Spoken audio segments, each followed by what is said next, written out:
भारत के प्राचीनतम ऐतिहासिक स्रोत एक एक करके एक एक पॉइंट को डिस्कस करते हुए आगे चलेंगे। और ये वैसे पॉइंट है जो कि आपके प्रीवियस ईयर एग्जाम्स में यही से प्रश्न जो है पूछे गए हैं। तो फटाफट स्टार्ट करते हैं। भारत के प्राचीनतम ऐतिहासिक स्रोत। पहले इतिहास कहते किसे हैं उसको समझते हैं। किसी व्यक्ति, समाज अथवा देश में संबंधित महत्वपूर्ण, विशिष्ट व सार्वजनिक क्षेत्रों की घटनाओं, तथ्यों आदि का जो कालक्रमिक विवरण होता है, एक सीक्वेंस ऑर्डर में जो विवरण होता है, उसी को जब रिप्रेजेंट करते हैं, उसी को जब प्रस्तुत करते हैं, तो उसी को इतिहास कहते हैं। और इतिहास का प्रयोग इसलिए किया जाता है, इतिहास को हमें इसलिए पढ़ाया जाता है ताकि जो प्राचीन समय में, जो पिछले काल में हमने जो गलतियां की हुई थी, उस गलतियों को हम रिपीट न करें। और जो प्राचीन समय में अच्छे कार्य किए गए थे, उन अच्छे कार्यों, उन अच्छे गुणों के साथ हम आगे अपने जो कार्य हैं, जो जिंदगी है, जो जीवन है, उसको क्रियान्वित कर सकें। इतिहास का पिता हेरोडोटस को कहते हैं। प्राचीन भारत के इतिहास से संबंधित प्रथम वास्तविक पुस्तक किसे माना जाता है? तो राजतरंगिणी जो है वो प्राचीन भारत के इतिहास से संबंधित प्रथम वास्तविक पुस्तक मानी जाती है।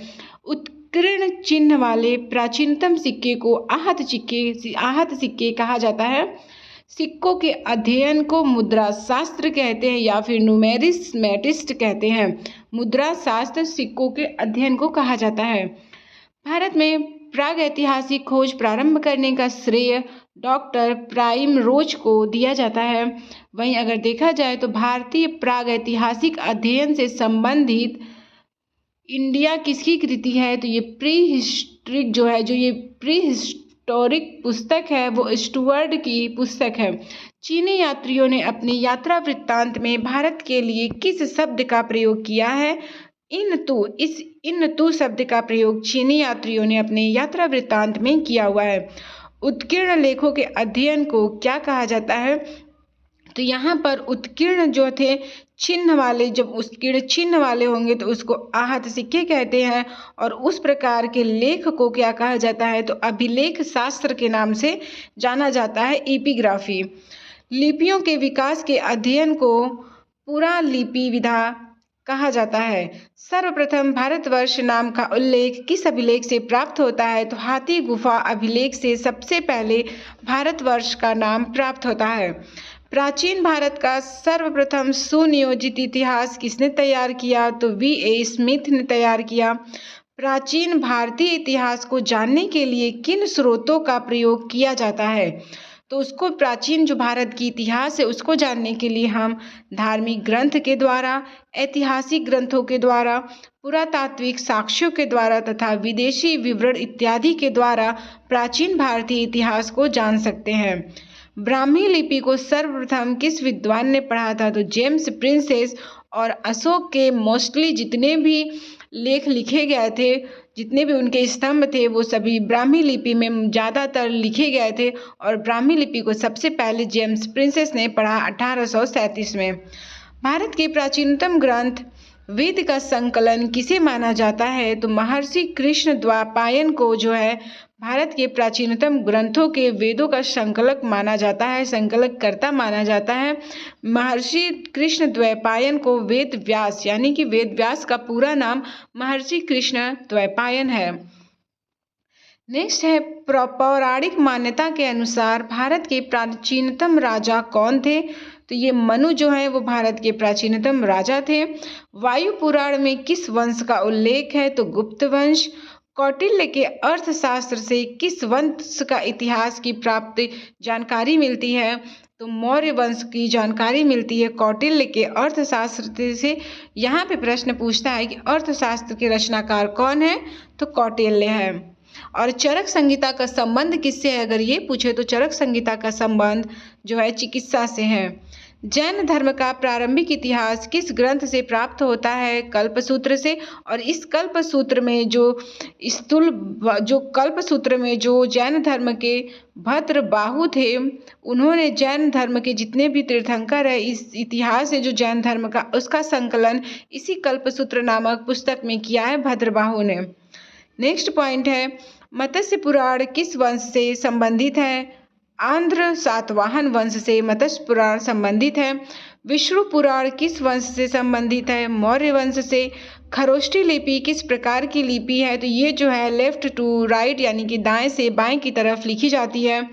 नारद स्मृति से किस वंश के विषय की जानकारी मिलती है? तो गुप्त वंश के।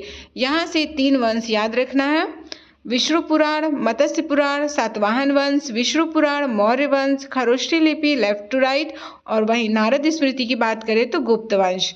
स्मृति ग्रंथों में सबसे प्राचीन एवं प्रामाणिक पुस्तक मनु स्मृति है। शुंग काल का मानक ग्रंथ किसे कहा जाता है? इसी मनु स्मृति को ही कहा जाता है। और स्त्री और पुरुषों की अर्धांगिनी किस ग्रंथ में कहा गया है? तो शतपथ ब्राह्मण में स्त्री को पुरुषों की अर्धांगिनी के नाम से पुकारा गया है। महाभारत का प्रारंभिक उल्लेख आश्वलायन गृह सूत्र में मिलता है। प्रारंभ में इसमें जब 8800 श्लोक थे तब इसका नाम जय संहिता था। कुछ समय पश्चात बढ़कर 24,000 श्लोक हो गए तब इसका नाम भारत पड़ा, और जब 1,00,000 श्लोक होने के कारण इसको सतसहस्री संहिता या फिर महाभारत के नाम से जाना जाने लगा। पुरालेख विधा से क्या अभिप्राय है? शिलालेखों का अध्ययन को ही पुरालेख विधा कहते हैं। पुरावशेष का महानतम अन्वेषक डार्विन को माना जाता है। इब्न बतूता यात्रा वृत्तांत किस नाम से प्रसिद्ध है? तो इब्न बतूता ने रहेला नामक पुस्तक लिखी थी, और इसी रहेला नामक पुस्तक में उसने अपने यात्रा के बारे में वर्णन किया था। ह्वेनसांग ने किस विश्वविद्यालय में बौद्ध धर्म का अध्ययन किया? तो नालंदा विश्वविद्यालय में अध्ययन किया। प्रमुख अभिलेख व शासक।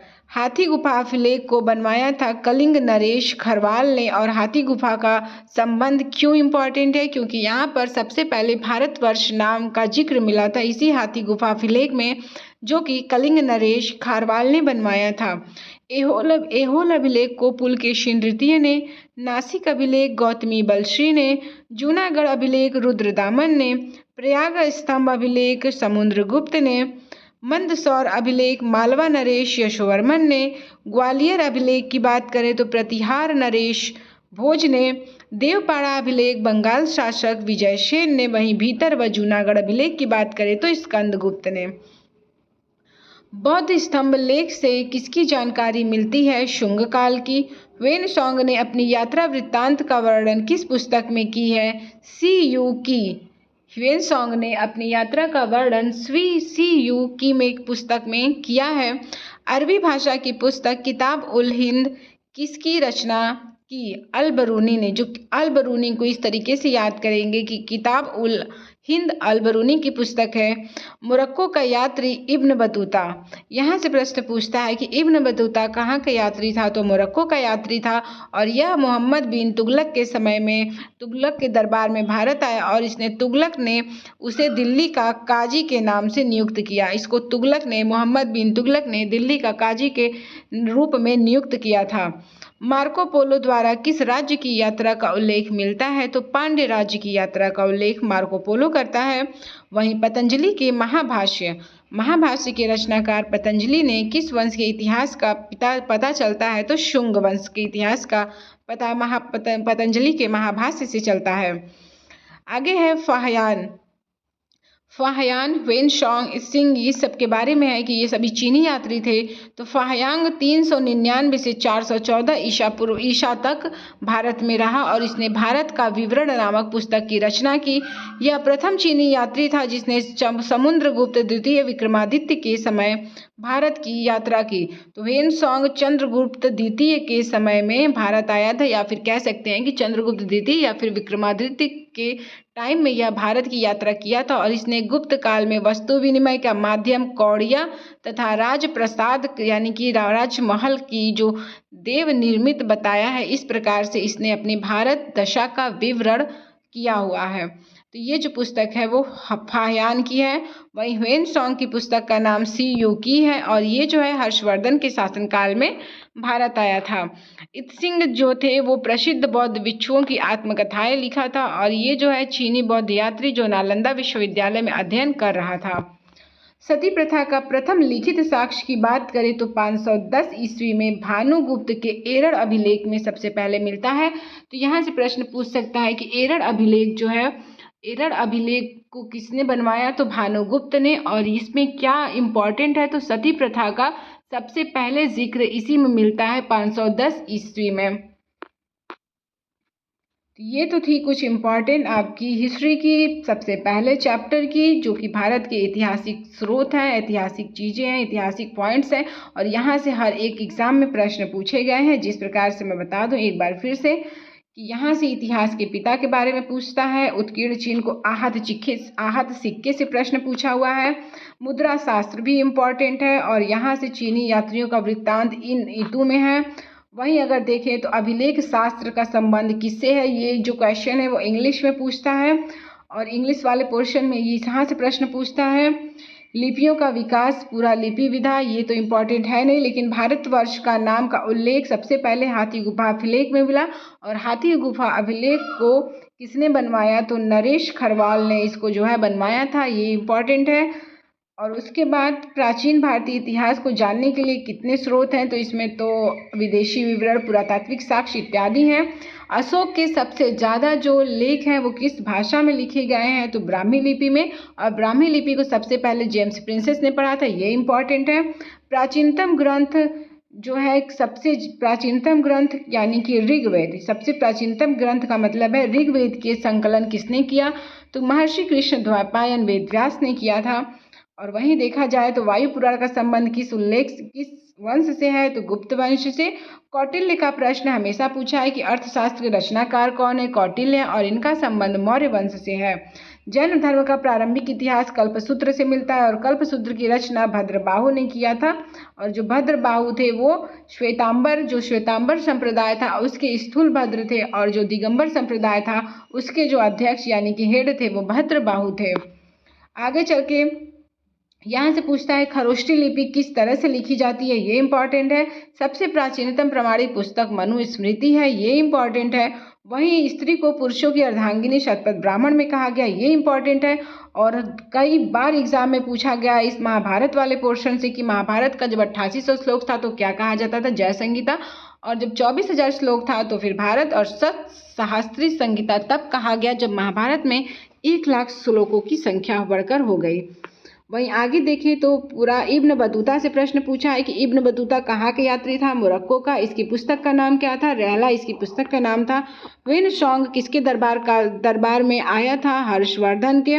और वेनसोंग की पुस्तक का क्या नाम है? सी यू की इसकी पुस्तक का नाम है। वेनसोंग जो है नालंदा विश्वविद्यालय में बौद्ध धर्म का अध्ययन किया हुआ था।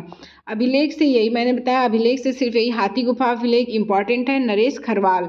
और बाद में जूनागढ़ अभिलेख से भी प्रश्न पूछा है, रुद्रदामन और प्रयाग स्तंभ अभिलेख से भी प्रश्न पूछा है कि ये किसका है? तो समुद्रगुप्त का है। बाकी यहाँ से एक भी प्रश्न नहीं पूछे गए हैं।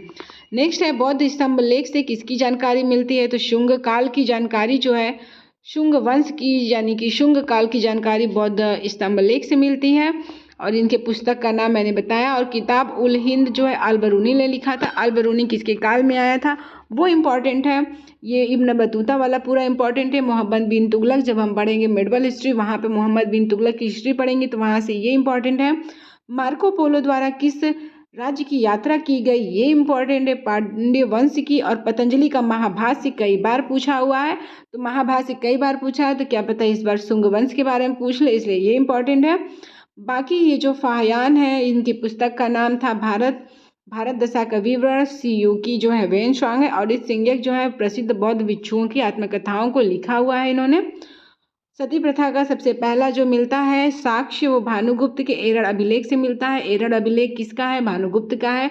यहाँ से क्या इंपॉर्टेंट है? सती प्रथा का पहला साक्ष्य मिलता है 510 ईस्वी में। तो इतनी बातें थी पहले चैप्टर से। इस तरीके से एक एक चैप्टर करके जल्दी जल्दी करके अगर हम कवर करेंगे तो बहुत कम टाइम में जो हिस्ट्री है वो आराम से पूरे NCERT का निचोड़ आपके सामने प्रस्तुत किया जा सकता है।